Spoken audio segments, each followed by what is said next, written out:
So let us start with our first big discovery, the Big Ring.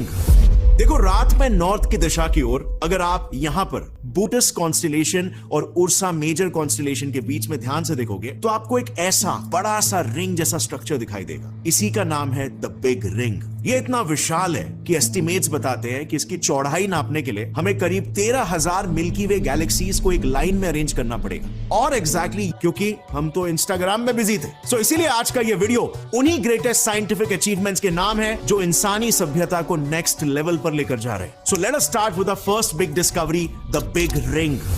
देखो, रात में north की दिशा की ओर अगर आप यहां पर बूटस कॉन्स्टिलेशन और उर्सा मेजर कॉन्स्टिलेशन के बीच में ध्यान से देखोगे तो आपको एक ऐसा बड़ा सा रिंग जैसा स्ट्रक्चर दिखाई देगा। इसी का नाम है द बिग रिंग। ये इतना विशाल है कि एस्टिमेट्स बताते हैं कि इसकी चौड़ाई नापने के लिए हमें करीब 13,000 मिल्की वे गैलेक्सीज को एक लाइन में अरेंज करना पड़ेगा। और एग्जैक्टली यही बात इसे फिजिक्स के सिद्धांतों के बिल्कुल अगेंस्ट लेकर चली जाती है। Let me explain you how. Actually में साइंस में एक पुराना सिद्धांत है कॉल्ड द कॉस्मोलॉजिकल प्रिंसिपल, जो कहता है कि इस ब्रह्मांड में ऑन अ लार्जर स्केल कोई भी स्पेस यानी कि जगह स्पेशल नहीं होती। हर जगह पर आप ऑलमोस्ट सेम ही चीजें देखोगे और हर जगह फिजिक्स के सभी लॉज भी एक जैसे ही काम करेंगे, क्योंकि इस प्रिंसिपल के अनुसार आज से करीब 13.8 बिलियन साल पहले जब बिग बैंग हुआ था, जिसने बाय द वे अगर आपको नहीं मालूम तो हमारे यूनिवर्स को जन्म दिया था, तो उस वक्त विद इन माइक्रो सेकेंड्स एक सिंगल पॉइंट में समाई हुई सारी एनर्जी किसी बॉम्ब से निकले पर खच्चों की तरह चारों दिशाओं में फेंकी गई थी, जिससे फिर आगे चलकर हाइड्रोजन, कार्बन, ऑक्सीजन इन सभी एलिमेंट्स के एटम्स बने। यही वजह है कि अगर आप इस ब्रह्मांड के शुरुआती समय के रेडिएशंस यानी कि कॉस्मिक माइक्रोवेव बैकग्राउंड रेडिएशंस, जिसे CMBR बोलते हैं फॉर शॉर्ट, को ध्यान से अगर देखोगे तो वहां भी except for some small dark spots here and there आप देखोगे कि ये रेडिएशंस हर तरफ इक्वली फैले हुए हैं। लेकिन अभी जो द बिग रिंग नाम का मेगा स्ट्रक्चर हमें मिला है वो इस कॉस्मोलॉजिकल प्रिंसिपल के बिल्कुल अगेंस्ट जाता है, क्योंकि it represents a special place in the universe जहां पर ब्रह्मांड का एक अच्छा खासा अमाउंट ऑफ मास कॉन्सेंट्रेटेड है। प्लस अगर सिर्फ एक ऐसा स्ट्रक्चर हमें मिलता तो भी ये ठीक था, एक एनोमली हो सकती है, या फिर हम बोल भी सकते थे कि शायद साइंटिस्टों को इससे मापने में कोई गलती हुई हो। लेकिन साइंटिस्ट को ऐसे और भी 3 स्ट्रक्चर्स मिले हैं, Clowes Campusano group, the great wall और द जायंट आर्क, जो लगभग इतने ही बड़े हैं। सो What now? You may ask कि फर्क क्या पड़ता है कि कॉस्मोलॉजिकल प्रिंसिपल डिस्प्रूव हो जाए, इससे क्या हो जाएगा? ब्रह्मांड इक्वली डिस्ट्रीब्यूटेड है या नहीं है, इससे हमें क्यों फर्क पड़ना चाहिए? Well, that's because बिना कॉस्मोलॉजिकल प्रिंसिपल के हमारे फिजिक्स के ऑलरेडी टफ कैलकुलेशंस और भी 10 गुना हार्ड हो जाएंगे। क्योंकि जब आप पृथ्वी पर आज कोई एक्सपेरिमेंट करते हो और फिर उसे लेट्स से 5 साल बाद फिर से रिपीट करते हो, तो भले ही आपने वो एक्सपेरिमेंट सेम लैब में भी क्यों ना किया हो, उन 5 सालों में हमारी पृथ्वी, वो जिसमें मौजूद है वो सोलर सिस्टम, हमारे मिल्की वे गैलेक्सी और ये गैलेक्सी जिसमें एम्बेडेड है वो लोकल ग्रुप, ये सबकी मूवमेंट मिलाकर हम at least millions and billions of kilometres move कर चुके होते हैं इन स्पेस। अब अगर कॉस्मोलॉजिकल प्रिंसिपल ना हो जो ये कहता है कि हर जगह फिजिक्स के लॉ सेम है, तो हमें पृथ्वी पर किए जाने वाले सभी एक्सपेरिमेंट्स में हमारी स्पेस में जो करंट पोजीशन है उसे भी हर बार कंसिडरेशन में लेना होगा for accurate calculations, which basically means इस एक अकेले डिस्कवरी ने हमारी फिजिक्स और यूनिवर्स की पूरी अंडरस्टैंडिंग को चैलेंज करके रख दिया। And now only time will tell कि साइंटिस्ट इस यूनिक पॉटहोल से हमें कैसे बाहर निकाल सकते हैं।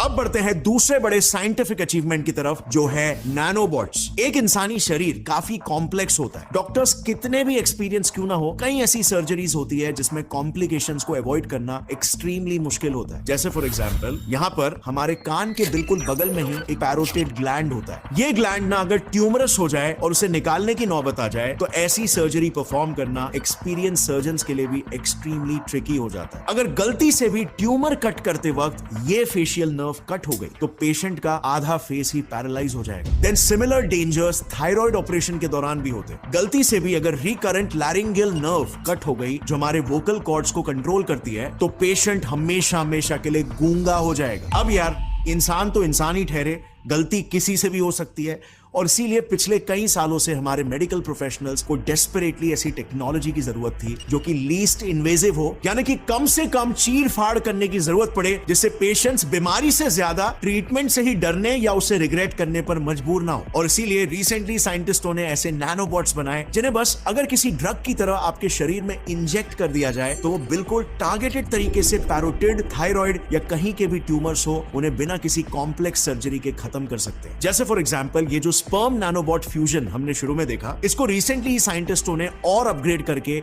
एक नया ट्रीटमेंट डेवलप किया है। उन्होंने स्पर्म सेल्स में डॉक्सोरूबिसिन हाइड्रोक्लोराइड नाम का एक toxic anti cancer drug load किया, फिर इन आयन ऑक्साइड से बने नैनोबॉट्स को मैग्नेटिकली कंट्रोल करके उनसे उन एंटी कैंसर स्पर्म्स को पिक किया और फिर उन घातक स्पर्म्स को किसी सुइसाइड मिशन की तरह कैंसर सेल्स में पेनिट्रेट करवाया उन्हें किल करने के लिए। इससे बेसिकली एंटी कैंसर ड्रग्स के दो मेजर साइड इफेक्ट्स खत्म हो गए, क्योंकि पहले एंटी कैंसर ड्रग्स आसपास के हेल्दी टिश्यूज को भी डैमेज किया करते थे और यही ड्रग्स हमारे बॉडी फ्लूइड्स के साथ मिक्स होकर डाइल्यूट भी हो जाते थे, जिससे ट्रीटमेंट इनइफेक्टिव हो जाता था। बट इस न्यू टेक्नोलॉजी जिसमें हम हमारे ही स्पर्म्स को सुइसाइड मिशन पर भेज देते हैं, में ये दोनों भी प्रॉब्लम सॉल्व हो जाती है और इसीलिए ये एक highly effective drug delivery system बन गया। So to all the cancer patients out there, मैं बस आपको इतना ही बोलूंगा, जस्ट हैंग इन देयर। बहुत ही जल्द आपके कैंसर को ठीक करना एक पास के क्लिनिक में जाकर इंजेक्शन लगवाने जितना आसान होने वाला है। खैर, now let's move on to the next big achievement, जो है मिनिएचर न्यूक्लियर बैटरीज। इमेजिन करो एक फोन जिसे कभी भी चार्ज ही नहीं करना पड़े, एक रिमोट या घड़ी जिसका सेल कभी भी बदलने की जरूरत ही ना पड़े, और एक कैमरा जो आपके बेस्ट मोमेंट्स को कैप्चर करते वक्त बीच में ही अपना दम न तोड़ दे। वेल, गेस व्हाट, अगले 4 से 5 सालों में ये एक्चुअली पॉसिबल हो सकता है। एक चाइनीज कंपनी है Beijing beta volt new energy technology limited करके, उन्होंने एक ऐसी न्यूक्लियर पावर्ड बैटरी बनाई है जो है तो किसी सिक्के जितनी छोटी, लेकिन वंस मैन्युफैक्चर्ड वो बिना किसी चार्जिंग या मेंटेनेंस के अगले 50 सालों तक आपके डिवाइसेस को चार्ज रख सकती है। बस हाल ही में ही वर्ल्ड न्यूक्लियर एसोसिएशन ने भी इसे अपने ऑफिशियल लिंक्डइन हैंडल पर प्रमोट किया था। Looking at which Beijing Betavolt people are positive, वो साल 2025 तक इन न्यूक्लियर पावर्ड बैटरीज को मार्केट में उतारना शुरू भी कर देंगे। अब ये काम कैसे करता है? वेल, इसमें निकल का एक रेडियो एक्टिव आइसोटोप निकल 63 होता है, जिसे 2 सिंथेटिकली मेड डायमंड लेयर्स के बीच में प्लेस किया जाता है। सो जब ये निकल 63 डीके होता है, रेडियो एक्टिव डीके, और हाई एनर्जी बीटा पार्टिकल्स या simply high speed electrons release करता है, तो वो इलेक्ट्रॉन्स डायमंड के एटम से उनके इलेक्ट्रॉन्स को नॉकआउट करके बाहर उड़ा देते हैं। अब इससे ऑब्वियसली डायमंड के स्ट्रक्चर में एक तरफ काफी ज्यादा इलेक्ट्रॉन्स जमा हो जाते हैं और दूसरी तरफ उनकी कमी हो जाती है। तो बस इन्हीं दो लो और हाई डेंसिटी रीजन्स को अगर वायर से जोड़ दो तो उसमें से करंट फ्लो होना शुरू हो जाएगा। अब technically this is exactly similar to solar cells. Actually फर्क बस इतना है कि यहां पर इलेक्ट्रॉन्स को नॉक करने के लिए सनलाइट के फोटॉन्स नहीं बल्कि एक रेडियो आइसोटोप के बीटा पार्टिकल्स यूज होते हैं। पर आपके दिमाग में भी ये सवाल आएगा कि यार न्यूक्लियर पावर के लिए तो विशाल पावर प्लांट्स लगते हैं, हजारों सेफ्टी प्रिकॉशंस लेने पड़ते हैं, उसके कोर को ठंडा रखने के लिए उसे पानी में डुबो के रखना पड़ता है एंड सो ऑन। तो इतनी कॉम्प्लेक्स टेक्नोलॉजी आखिर इस बेजिंग बीटा वोल्ट ने एक सिक्के जितने छोटे बैटरी में कैसे फिट कर लिया? वेल, वो ऐसे कि unlike traditional nuclear power plants जहां पर न्यूक्लियर एनर्जी पहले थर्मल और फिर इलेक्ट्रिकल एनर्जी में कन्वर्ट होती है और स्ट्रॉन्ग न्यूक्लियर फोर्स जो कि third fundamental force of nature है उसे यूज किया जाता है, यहां पर बेजिंग बीटा वोल्ट में on the other hand nuclear energy को डायरेक्टली इलेक्ट्रिकल एनर्जी में कन्वर्ट किया जा रहा है और वीक न्यूक्लियर फोर्स जो कि fourth fundamental force of nature है उससे पावर किया जा रहा है इन बैटरीज को and hence these batteries are very small.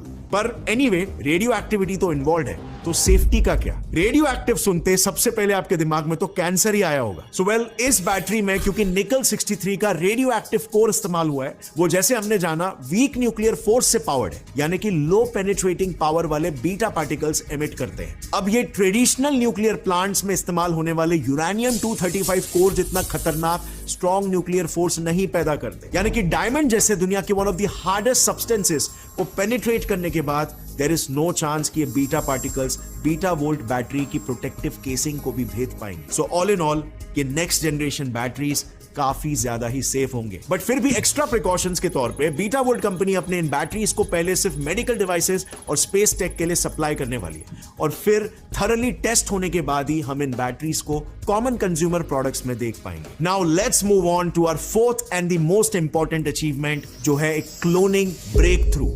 जैसे कि हमने शुरुआत में जाना था, बहुत सालों तक हमें लगता था कि ह्यूमन क्लोनिंग या even animal cloning in general illegal होता है, बट देन जिस तरह की खबरें रिसेंटली सामने आ रही है, ऐसा लग रहा है कि सीक्रेटली क्लोनिंग की एक काफी फ्लरिशिंग इंडस्ट्री खड़ी हो चुकी है और लोग इससे मोटे पैसे छाप भी रहे हैं। अब ये आखिर कैसे हो रहा है? देखो, साल 1996-97 में जब पहला क्लोन्ड जानवर डॉली द शीप सबके सामने आया, तो कुछ साइंटिस्ट तुरंत इसी क्लोनिंग टेक्नोलॉजी को इंसानों पर भी टेस्ट करना चाहते थे। उनका मानना था कि वो इस टेक्निक से इनफर्टाइल कपल्स की मदद कर सकते हैं। इसी बीच फिर एक अमेरिकन क्लोनिंग कंपनी क्लोनेड का जन्म हुआ और उसने तुरंत डॉली के लिए इस्तेमाल की गई cloning technique somatic cell nuclear transfer को इंसानों पर भी यूज करना शुरू कर दिया।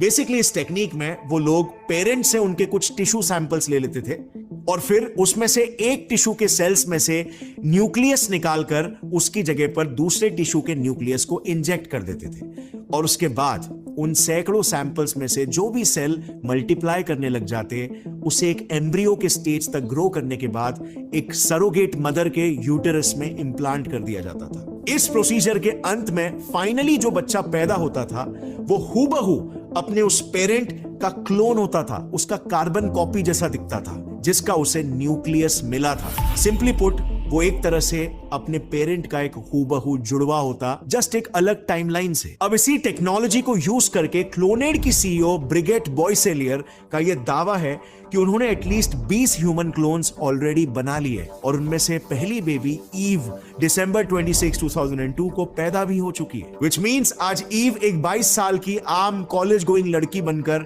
शायद हमारे बीच ही कहीं पर रह रही है और ये फैक्ट कि वो इंसान का ही एक क्लोन है उसे शायद पता भी नहीं। बट क्लोनिंग तो बैंड है, राइट? सो ये कैसे पॉसिबल हो रहा है? Well, it turns out that's just the half truth.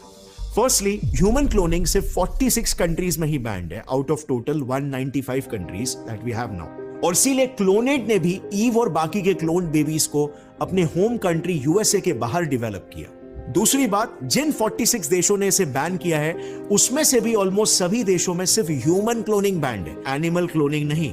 यानी कि एनिमल्स पर क्लोनिंग के ट्रायल्स करके क्लोनिंग टेक्निक को पॉलिश करना जोरों शोरों से सभी देशों में चालू है। इनफैक्ट आपको शायद पता भी नहीं होगा, पर आज के समय में कई सारे फॉरेन सेलिब्रिटीज अपने पेट्स के आखिरी समय में उनके टिश्यू के सैंपल्स कलेक्ट करते हैं और उन्हें यूएस बेस्ड वायाजिन पेट्स, चाइना बेस्ड सिनोजीन या फिर साउथ कोरिया बेस्ड सोएम बायोटेक को सेंड करते हैं and then within just 2 to 3 months उनके मरे हुए पेट के क्लोन्ड पपीज उनके घर पर डिलीवर कर दिए जाते हैं। यानी कि आज के तारीख में हम क्लोनिंग में इतने आगे बढ़ चुके हैं कि अगर ये बैन पूरी तरीके से हट जाए तो हम किसी भी इंसान का एक बिल्कुल डिक्टो कार्बन कॉपी, बिल्कुल क्लोन क्रिएट कर सकते हैं। इनफैक्ट शुरुआत में मैंने कोलंबिया यूनिवर्सिटी के जिन साइंटिस्टों की बात की थी जिन्होंने कैंसर पेशेंट का एक मिनिएचर क्लोन बनाया था, वो हमारी इसी ह्यूमन क्लोनिंग एबिलिटी को दर्शाता है। इस रिसर्च के लीड साइंटिस्ट प्रोफेसर गॉर्डाना वुंजुक नोवोकोविच और उनकी टीम ने सबसे पहले 4 सेपरेट कंपार्टमेंट्स में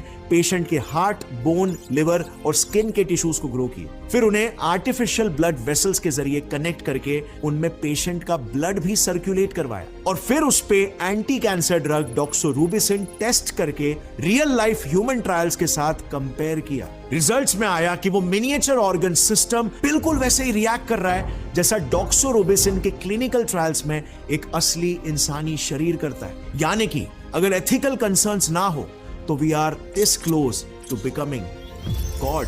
सो फ्रेंड्स, इस वीडियो को अपने फ्रेंड्स और फैमिली मेंबर्स के साथ जरूर शेयर करना। जैसे आपको पता है, हमारा मिशन है कि हम इंडिया में साइंटिफिक थिंकिंग फैलाना चाहते हैं और एक साइंटिफिक कल्चर डेवलप करना चाहते हैं जो हर एक इंसान को अपनी लाइफ में तो एम्पावर करेगा ही, बट हमारे देश के लिए भी ब्रिलियंट माइंड्स और साइंटिस्ट क्रिएट करेगा। So thank you so much for watching. See you next time. तब तक के लिए टेक केयर। जय हिंद।